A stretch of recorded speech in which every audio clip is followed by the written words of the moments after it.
മനച്ചേട്ടാ നമുക്കങ്ങ് മാറിയേക്കാം. ചേട്ടൻ എന്നെ ഓർമ്മയില്ലേ? നമ്മളൊന്ന് കാറി വെച്ച് പരിചയപ്പെട്ടു. ഞാൻ വന്ന കാര്യം ചേട്ടൻ്റെ സിസ്റ്ററിൻ്റെ മാരേജ് ഉറപ്പിച്ചല്ലേ?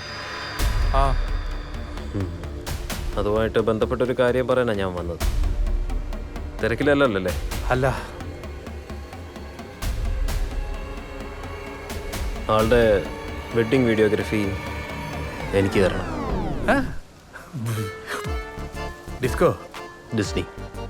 ഡിസ്നി വെഡ്ഡിങ് വീഡിയോഗ്രാഫി ഞാൻ വേറൊരാൾക്ക് കൊടുത്തു. കൊടുത്തല്ലേ? സാരമില്ല, അതില്ലേലും കല്യാണത്തിന് ഞാൻ വരും. വരണമല്ലോ. പടാ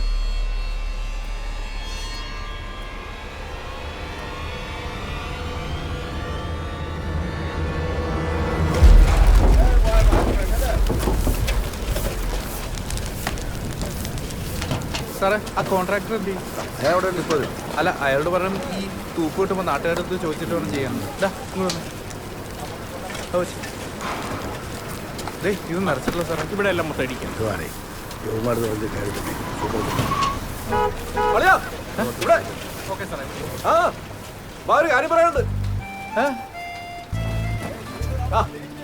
അല്ല, വർക്കിലാണ്.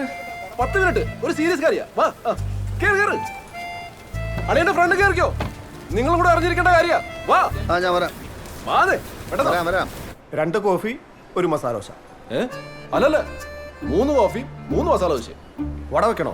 പിന്നെ വട അല്ലേ? അളിയനെന്താ പെട്ടെന്നൊരു മിന്നൽ സന്ദർശനം? അച്ഛൻ നിന്ന് വിട്ടതാ കറിവത്തി കൊടുക്കാനായിട്ട്. പിന്നെ ഇത് മാത്രമല്ല, വേറൊരു പ്രത്യേക കാര്യം കൂടെ സംസാരിക്കാനുണ്ട്. എന്താ? കല്യാണത്തിന് ഇനി കുറച്ച് ദിവസം കൂടെയല്ലേ ബാക്കിയുള്ളൂ. രാത്രി ഫോൺ വിളിച്ച് മിണ്ടിയും പറഞ്ഞൊക്കെ ഇരിക്കാന്ന് പറഞ്ഞപ്പം അളിയന്റെ പെങ്ങളെന്താ പറഞ്ഞെന്നറിയാവോ? എന്തു പറഞ്ഞു? രാത്രി 10 മണിക്ക് ശേഷമുള്ള ഒരു ഫോൺ വിളികൾക്കും അവളില്ല. എന്റെ പൊന്നളിയ, ഇത്ര അടക്കം ഒതുക്കുള്ളൊരു പെൺകുട്ടി ഞാൻ എന്റെ ലൈഫിൽ ഇതുവരെ കണ്ടിട്ടില്ല. Absolutely homely and aristocratic. ഇതുപോലൊരു പെൺകുട്ടിയാണ് ഞാൻ ഇതുവരെ കാത്തിരുന്നത്. ഞങ്ങളുടെ ഭാഗ്യം. എന്നാ അളിയ മടക്കി. താങ്ക്സ്. സത്യത്തില് മീരയുടെ ഈ ഒരു സ്വഭാവത്തിന് ക്രെഡിറ്റ് കൊടുക്കേണ്ടത് അവളെ ഇങ്ങനെ വളർത്തിക്കൊണ്ടുവരാൻ കാരണബോധനായ അളിയനാണ്. എന്ത് കരുതലായി മനുഷ്യന്. കൊടുകയളിയ ഷേക്ക് ഹാൻഡ്. Only respect. മനസ്സിലായി. കഴിക്കും.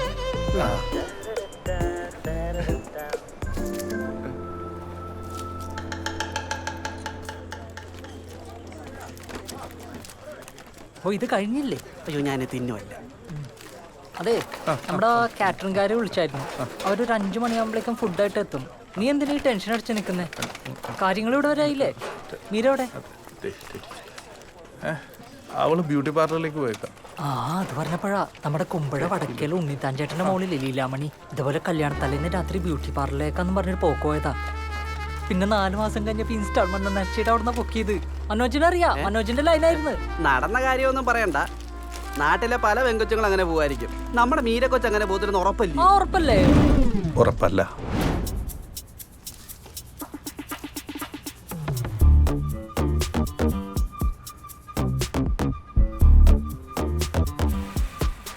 നീ അത് നോക്കിക്കേ, എന്തോ ഒരു വശപശക്കില്ലേ, ആരെയോ കാത്തു നിൽക്കും പോലെ. നീ ടെൻഷൻ അടിക്കല്ലേ, അവൾ ഇറങ്ങി വരട്ടെ, നമുക്ക് വെയിറ്റ് ചെയ്യാ. അവള് വന്ന്.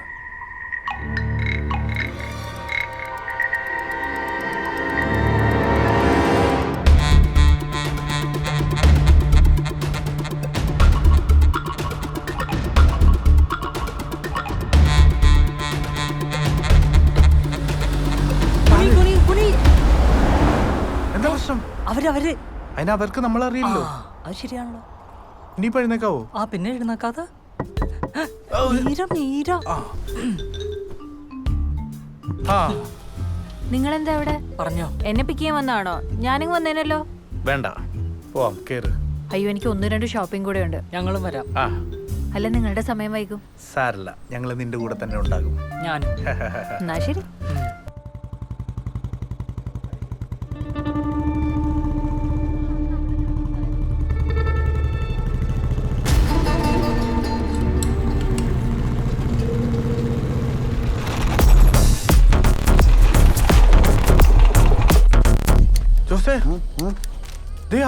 മറ്റവൻ അൻവർ ഷെരീഫ്.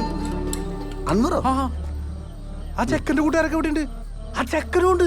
ഇത് കല്യാണം അലമ്പാക്കാനുള്ള പരിപാടിയാണെങ്കിൽ പിടിച്ച് പൊട്ടിച്ചാലോ? എന്നിട്ട് നാട്ടുകാർ മുഴുവൻ അറിയിക്കും. ദേ പഠിക്കാൻ കൊണ്ട് കല ഉടക്കരുത് കേട്ടോ, പറഞ്ഞേക്കാം.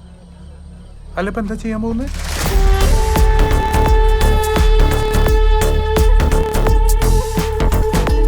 അന്നൂറല്ലേ? ഞാൻ ജോസ് പീറ്റർ, മനുവിൻ്റെ സുഹൃത്താ. പിന്നെ കൊളീഗ് എന്നൊക്കെ പറയും. ഒന്ന് വരുമോ? ഒരു കാര്യം സംസാരിക്കാനാ. വരൂ. ആ അപ്പോൾ എങ്ങനെയാന്ന് പറ, ഒന്ന് ഒഴിക്കട്ടെ. എന്തിനാ? അനിയ, നീ ഇവിടെ വന്ന എന്തിനാണെന്ന് എനിക്ക് നന്നായിട്ടറിയാം. അവളാങ്ങളൊക്കെ അറിയാം. അതുകൊണ്ട് ഒന്ന് കഴിക്കുന്നുണ്ട്, വലിയ കുഴപ്പമൊന്നുമില്ല. ഇതാ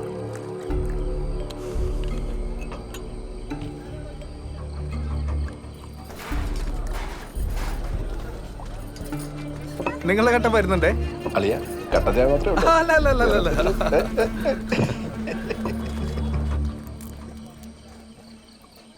കുറേ കൊല്ലങ്ങൾക്ക് മുന്നേ ഇതുപോലൊരു കല്യാണ തലേന്ന് ഞാനും ഒരു വീട്ടിൽ കയറി ചെന്നതാ. അൻവറിനെ അറിയോ? ഞാൻ ഇഷ്ടപ്പെട്ട പെൺകുട്ടി എൻ്റെ ഇഷ്ടം തള്ളിക്കളഞ്ഞ് വീട്ടുകാർ പറഞ്ഞ ചെക്കനെ കെട്ടാൻ തയ്യാറായി. അതറിഞ്ഞ് അലമ്പുണ്ടാക്കാൻ തന്നെയാണ് ഞാൻ ചെന്നത്. ഒരു ബലത്തിന് 2 കൂട്ടുകാരും ഉണ്ടായിരുന്നു. ഒച്ചപ്പാടും ബഹളം ഉണ്ടാക്കി നാട്ടുകാരെ അറിയിച്ച് നിശ്ചയിച്ചുറപ്പിച്ച കല്യാണം മുടക്കി. പിന്നെ കുറേ കാലം കഴിഞ്ഞ് ആ പെങ്കൊച്ചിനെ എനിക്ക് എന്നെ കെട്ടിച്ചു തന്നു. പക്ഷെ ഒരു കാര്യം ഉണ്ടായില്ല, ഉള്ള സമാധാനം കൂടെ പോയി. ഒരിക്കലും ഉപേക്ഷിച്ചു പോയ സ്നേഹം പിടിച്ചു വാങ്ങാൻ നോക്കിയുണ്ടാവും. ഞങ്ങൾ തമ്മിൽ സ്ഥിരം അടിയായി, വഴക്കായി. സഹിക്കാൻ വയ്യാതെ ഒരു ദിവസം അവള് ഫാനിൽ കേട്ടു തൂങ്ങി.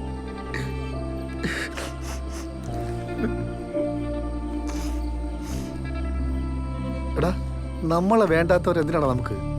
വിട്ടുകളാ, നീ ചെറിയ പ്രായമില്ലേ, ജീവിതം എത്ര ബാക്കി കിടക്കുന്നു. അടി.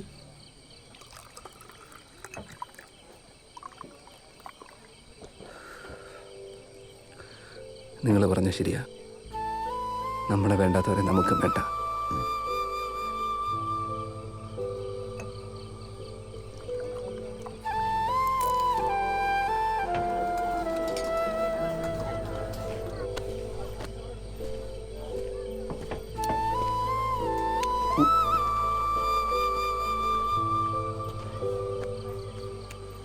ജോസ് ചായൻ്റെ ആദ്യ ഭാര്യ മരിച്ച വിവരം എനിക്കറിയില്ലായിരുന്നു. ഇത്രയും സങ്കടം ഉണ്ടായിട്ടും ജോസ് ചായൻ എന്തെൻ്റെ അടുത്തൊന്നും പറയാറുന്നത്? എൻ്റെ പൊന്നമ്പടി ആര് മരിച്ച്? ഞാൻ ചുമ്മാ അവനെ ഒതുക്കാൻ വേണ്ടി വായിൽ വന്നൊരു കഥ പറഞ്ഞല്ലേ. ഒഴിക്കട്ടെ? ആ ഒഴുക്കി. ആ മതി. എന്തു പറഞ്ഞവൻ പോയാ? എടാ, അവനൊരു പാവം ചെക്കനാ. ഞാൻ അവനെ പറഞ്ഞ് മനസ്സിലാക്കിയിട്ടുണ്ട്. ഒരു പ്രശ്നത്തിനും വരത്തില്ല. നീ അകത്തേല് ആ അന്വേഷിച്ചു. വിട്ടോ വിട്ടോ വിട്ടോ. ഒരെണ്ണം അടിച്ചിട്ട് പോട്ടെ. വേണ്ട.